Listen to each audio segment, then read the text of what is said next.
The global finance crisis has challenged some of the ideals of the free market in the U.S. Banks, car makers have been nationalized, or virtually so, and hundreds of billions, gazillions of dollars, of course, spent in stimulus. In Australia, here is one place, one townfolk that wants to ring-fence themselves from the troubles of a federal government, and they're printing their own money, as Heidi reports.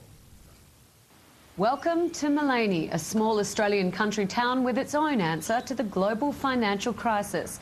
With its dairy industry reduced to mostly hobby farms and tourism falling away as well, the town is more reliant than ever on local commerce, which is why it's made its own currency, the Baroon dollar, to ensure any money that comes into Maleny stays in Maleny.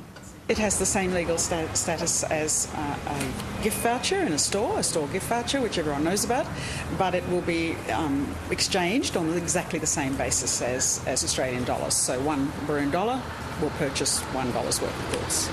It's named after the town's Lake Baroon, and the organisers are hoping when it launches next month, it'll encourage people to buy local and stimulate the local economy. They will come into the store with $100 and they'll exchange that for 105 Baroon dollars. So essentially we have our DIY, do-it-yourself stimulus package. Most local shop owners have signed up. From a business perspective, it's a really fun approach to being pro-local, having a bit of fun with it. You know, there's a financial crisis, but we printed our own currency.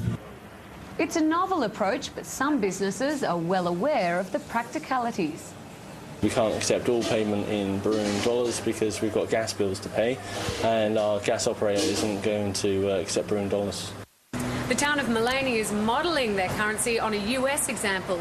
In Berkshire in Massachusetts, 3 years ago, they introduced the Berkshires, and now there are $2.5 million worth in circulation. The Baroon is part of a growing trend towards micro-protectionism.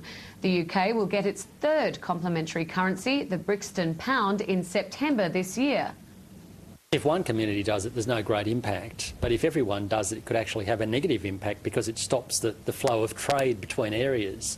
One thing we've learnt globally, for example, from the Great Depression, was that when countries started to stop trading with each other, it led to a far worse economic outcome. After all, without trade, what do you do with any excess production? In Maleny, Heidi Cooch, Bloomberg News. I got a great idea. I'm going to open up my own central bank and I'm going to denominate my country in wheels of salt or something.